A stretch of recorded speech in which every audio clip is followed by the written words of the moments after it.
So it depends on your point of view, from which direction you're looking at them, as to whether they were heroes or villains.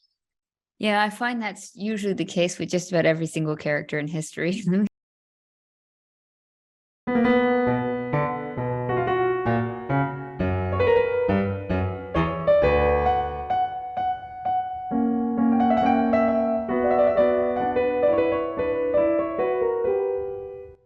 Who were the rebels that marched against Rome? What did these often overlooked historical legends have in common, despite their wide range of backgrounds, circumstances, and motives? And did any of them make it out alive? Hello, this is Anya Leonard, founder and director of Classical Wisdom. You are listening to Classical Wisdom Speaks, a podcast dedicated to bringing ancient wisdom to modern minds. Today I'm speaking with Stephen Dando Collins, the award-winning and very prolific author of over 40 books, including Rise of an Empire, on which the major motion picture 300, Rise of an Empire was based, as well as his most recent book, 7 Against Thebes. In today's episode, however, we discuss another one of his recent books, Rebels Against Rome. But before we begin, a quick thank you to our Classical Wisdom Society members who make this podcast possible. If you would like to become a society member and help support the classics, please go to classicalwisdom.com and click subscribe. Now, what has been the legacy of these rebels against Rome, and what were their lasting impacts? Well, I'd like to thank you, Stephen, so much for joining me. As I was saying before, I always love that you are so prolific with your writing, because I get so many opportunities to speak with you, and you always cover such a wide range of topics. So this time it is Rebels Against Rome, 400 Years of Rebellion Against the Rule of Rome, which is it's a very different topic than some of your last ones. It is indeed. And these are subjects I've encountered in 30, 40 years of research about the Empire of Ancient Rome. And I've covered some of them in various books, but never devoted a book to them alone. And as always, I often wait for somebody else to write these books, and nobody did. So my literary agent and my publisher said, well, you do it. So here we are. Well, it's perfect, because you spent so much time writing about these different characters and how they've interacted. So kind of bringing them all together gives you kind of an interesting oversight of the concept of what a rebel is in the first place. So maybe to start off, how would you define a rebel? Like what do they need to have in common? In this context, in terms of the Roman Empire, there are several people I thought, oh, that'd make good subjects. But as I looked more closely, I realized that they didn't really fit the narrow definition for this book, which was these were people that were within the Roman Empire, as opposed to being outside the Roman Empire. They were Roman citizens in many cases, or Roman allies. Occasionally a slave who rebelled, but they were within the Roman Empire. So this excluded kings and other leaders of countries outside the realms of the Roman Empire who went to war with Rome. So, and there are quite, a number of quite famous people that's that category. So having refined that down, I then compiled a list of 24 who fit the category. And was 24 exhaustive, or did you get to 24 and you said, well, there's just too many rebels, I'm just going to stick with these ones, these are my favorites? No. I probably had a list of 30 to begin with, but then I would find one that there was a chap who went to war against the Romans in Spain when Augustus was early in his reign, and but he was purely a bandit, because after causing the Roman troops great problems, Augustus offered the man's name was Caracotta, and Augustus offered a reward of 1,000,000 sesterces for his head. And lo and behold, Karrakatta walks into Augustus's camp to claim the reward. And Augustus was so impressed, he gave him the money, let him go. He never bothered Rome again. So he wasn't really a rebel. He was a very daring bandit. So having eliminated one or two like him, I then made it a list from early in the empire till very late in the empire in the west. So roughly covering a period of 400 years. Wow. I mean, that's one of the things that I thought was quite impressive when even just looking over the table of contents is seeing this, huge diversity of people from completely different places and backgrounds. And, it's one of those moments when you realize how truly diverse the Roman Empire was, to have completely different, diverse rebels. Indeed, and some of them overlapped, and some of them knew other rebels. But yes, as you say, very diverse. Britain features quite prominently. The British were quite revolting, and in the east, on the Rhine border in Gaul, these revolts weren't confined to just one particular area. Were there some that you really enjoyed writing about that you thought, okay, this person needs to kind of get a little bit more of the spotlight in history's books? Yes, I tried to be even-handed, but I must admit one or two did and have for some time found my sympathy. And one was Sextus Pompey, the youngest son of Pompey the Great, Pompeius Magnus, and he had a very raw deal, and he tried really hard to stay alive, number one, and to remain faithful to the deals he did with the likes of Octavian and Mark Antony, and they stabbed in the back regularly, and so I had great sympathy for him, and sadly, like most of the rebels, he ended up being executed. Did any of them have a happy ending? One or two. Queen Zenobia from the east.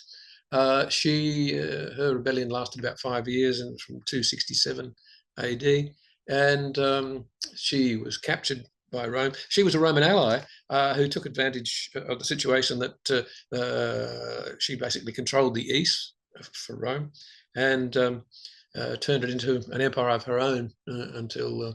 As so often happened, very slowly but methodically, the Roman Empire took up arms against her and defeated her. She was taken to Rome. She was led through the streets of Rome in the triumph of the general who defeated her, in golden chains, we're told, but then ended up marrying a Roman senator and living to quite old age. Her children rose up to be quite influential members of the Roman Empire at Rome, and so her story ended reasonably well.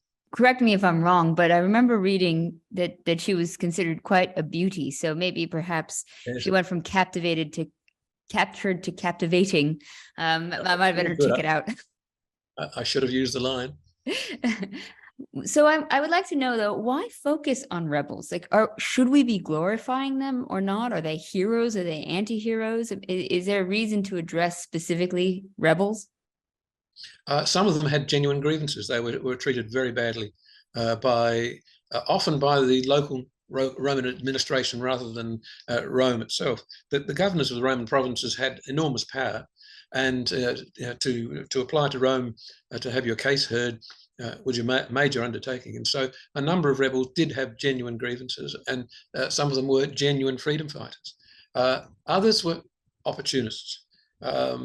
And some of the rebels were Roman governors themselves, who thought their emperor, an emperor such as Claudius, was weak and they could easily topple him. And so they started rebellions in their own provinces with their own troops, their own Roman troops, thinking that they could topple the emperor. So the motives varied, and as I say, some of those motives were quite genuine. I wonder, was there any correlation between ones that had more honorable motivations and their level of success, or it was just one of many factors? All of them, in the end, failed, if not wholly, then partially. Ventidius, the Roman, another one that has my sympathy, in Britain, he rebelled against Rome and survived for 40 years, and as far as we know, died in his bed. So he was the only one that we know of that had that survived and wasn't caught by the Romans. And he rebelled twice and sealed a peace deal after the initial rebellion. And then after the Civil War broke out after the death of Nero, he rose up again in Britain and was quite successful for a time. A city like Lincoln, which was a Roman legion base at the time, he burnt to the ground. He was the exception that who lived a long life and didn't pay for his rebellion. It really is true, the saying, "Count no man happy till his end," right? Yeah, exactly. And another one I felt for, I mentioned earlier, they had genuine grievances. Civilis, the Batavian rebel. Batavia was an area at the mouth of the Rhine, which basically we would say was the Netherlands today, but they were considered a Germanic people. And he'd served Rome for 25 years as a prefect, leading their auxiliaries, and in fact helped put down rebellions in Britain, for example, and had been a very loyal servant of Rome. So he retires, and the governor of that part of Roman Germany decided that his brother, Civilis's brother, was a rebel and executed him without any real evidence. And so Civilis, as can be imagined, became very unhappy, and then when he saw his opportunity with Roman eyes looking at the Civil War after the death of Nero, he took his opportunity to raise his people and all the Germanic people within the Roman Empire along the Rhine. So, but he ended badly as well. Yeah, well, I think another one that ended badly was Boudica, and she was, very beloved in Britain. But yeah, she had, I felt like, pretty good reasons to fight as well. Then also did not end well. Exactly. Her husband, much older than her, had died. He was a prince of his tribe in the Iceni in Norfolk of today's England. And the administrator in London sent his slaves to basically pillage his estate. And it's said that they raped Boudica's two daughters in the process. So she definitely had a good reason to hate the Romans. And she was selected by the tribes of southern Britain as their war queen to lead their rebellion. They were not very nice, I have to say, the rebels, when they captured people in today's Colchester and in London. Most of them were Romanized Britons, but they were Celts, and that didn't matter to the rebels. They impaled them on stakes and burned them to death, tens of thousands of them.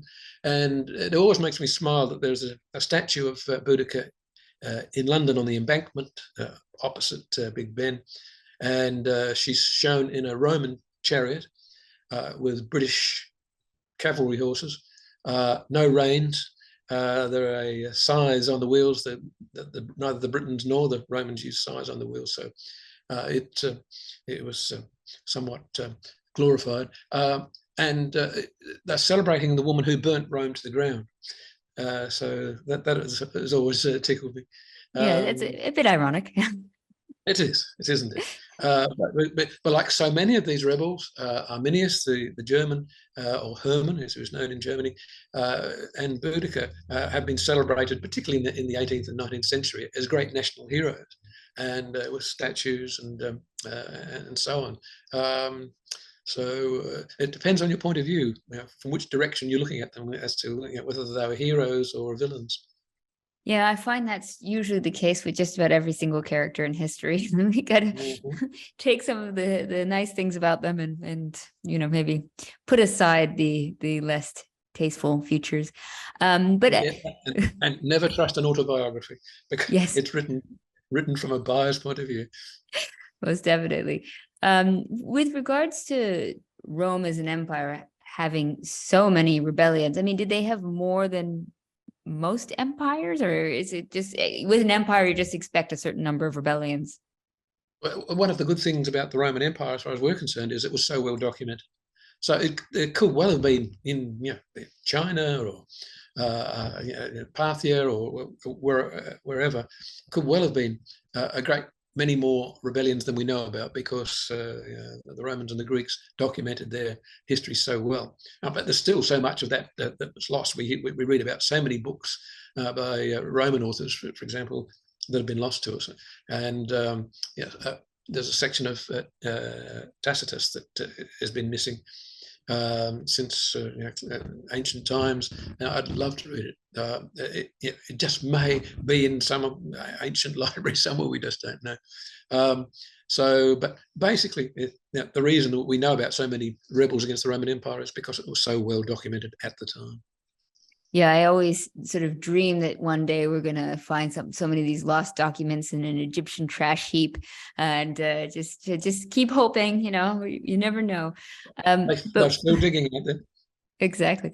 Were the Romans particularly good at handling the rebellions? I mean, I suppose, as you say, they all failed. So, I mean, well, it varied. It depended on the local commander. Usually, there was a 15-day rebellion in Egypt very early in the Roman Empire, and so it was put down within 15 days. And I mentioned that in passing, but I don't go into detail because we don't know the names of the rebel leaders or any other details. So I can't write about it if I don't know about it.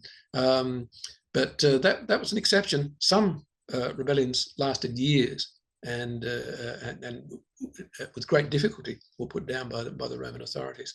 But sometimes it was the making of a Roman general to put down a rebellion.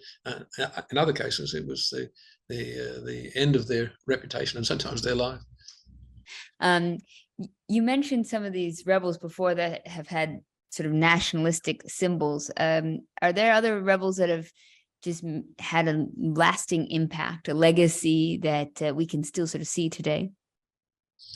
I mentioned Boudicca and Arminius. They're probably the two most outstanding, and some of them I think the majority of my readers would never have heard of unless they really delve deep into their ancient texts. So some of the stories I tell, I think, will be quite enlightening to many readers. For example, Ventidius, and his wife was the first British Queen, Cartimandua, and they were an interesting couple. And she divorced him for his armor bearer, and so that made him gave him a good reason not to like his wife. And his second rebellion actually unseated her, but the Romans looked after her. They took her down to what would be the Welsh border today, and she lived out, we assume, lived out the rest of her life in a villa there. So there are a number of these sorts of people that, as I say, most the readers would not have heard of, and I think it would be quite illuminating for them to read their stories. It's really interesting to think about that why did the Romans document it so well? I mean, there's obviously a long tradition of, once you suppress somebody or your enemy, to try to wipe them out from the history books or get rid of them. I mean, you would think that the Roman Empire, it wouldn't benefit them to document how many times people went against them. Well, it's interesting. If someone wrote if a rebellion had happened in their lifetime, they tended to be fairly patriotic, pro-Roman in their account. But if it was 100, 200 years later, the writers tended to stand back and be a bit more sympathetic. For example, Tacitus, in several of the rebellions that he documents, he shows quite strong sympathy for the rebels, and it was quite critical of the Roman administration for the way they either caused the rebellion in some cases or handled it. So Tacitus is one of the better documentarians as far as the Roman rebellions are concerned. What were your other favorite sources then for finding about these rebels? One of the least reliable was probably Cassius Dio. He was writing in many instances long after and put his own slant on it, on various rebellions. But Josephus, talking about the Jewish revolt in which he took part. That's one of the rare occasions where one of the rebels is actually writing the story. So his account is fascinating. But as I mentioned about autobiographies, be careful, because they're going to put a slant on it that's favourable to them. We know from other sources that he was considered a complete traitor by fellow Jews, because he changed sides. He was captured by Titus's father, Vespasian, and changed sides and advised them, the Romans, and ended up with a property at Rome and with Roman citizenship, and very much favoured by the emperors. He was given a property back in Judea after his own property was confiscated for a Roman military base. But he tried to write his account to make himself, what I did for my people. Not really. But as I say, it's fascinating that here's an account from one of the rebels. Yeah, that's amazing. Well, I think it's just an absolutely interesting book, because, as you say, it's rare to kind of collect all these different stories that span 400 years, and you kind of get this really interesting look at the Roman Empire from sort of in and outside of it at the same time, which is kind of a unique perspective. Now, this is always one of my favorite questions to ask you at the end of a podcast. What number of books now does this make it? Okay, this is book number 45. Book number 46 coming out in the US this coming September. And I just finished a draft of book number 47 yesterday. Wow. Okay. Can you give us a hint of the next ones as well?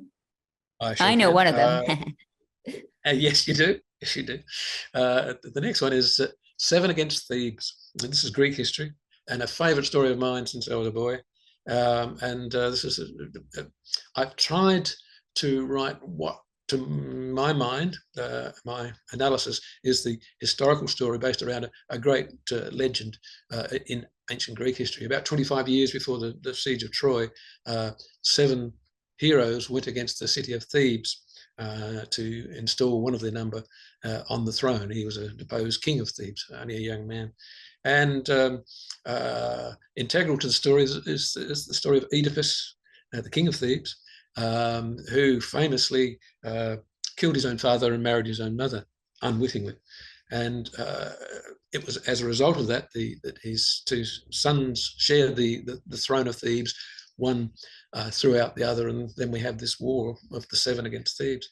And so I've attempted to make some historical account of this legend, much of which comes to us from famous Greek plays such as Oedipus Rex, Oedipus the king, and 7 Against Thebes, which was the original account. From advanced reviews, it seems to have gone down rather well. So, and of course, they're saying, when's the movie coming? So that's well, I mean, I'm thoroughly enjoying it. I'm lucky enough to have also gotten to get to read an advanced copy of it, and it's really, especially for all of us classics geeks who have read the plays, it's really satisfying to see them all stitched together, and to bring them all together in one work. And then, of course, you kind of recognize parts, so it's sort of like it's a nice reenactment in a way of how the Greeks would have experienced it, because you know what's going to happen, but you're still enjoying the suspense of it. Yes, yeah, absolutely. And in the latter part of this book, I've given an extensive afterword to explain why I've written it the way I've written it, and why I believe that source and not that one, and given reasons for it and so on. And one of the advanced reviewers, a lovely professor at University of Cambridge, says he enjoyed the afternotes as much as the main story. So, as I say, I've explained why I've written it the way I've written it. Wonderful. And so number 47, can we get any hints to that one as well? Or is that under wraps? It is Roman history again, but yes, that's under wraps. My publishers say, don't give away too much too soon. Somebody else will run with the idea. Well, I love it. We'll leave listeners to guess and suspense. Well, thank you again, Stephen, so much. I'll have links below for everybody to enjoy this fantastic Rebels Against Rome, and so they can get a little look of these characters throughout history that might have not gotten as much spotlight in the past. Thank you so much. I really enjoyed it. Thank you, Anya.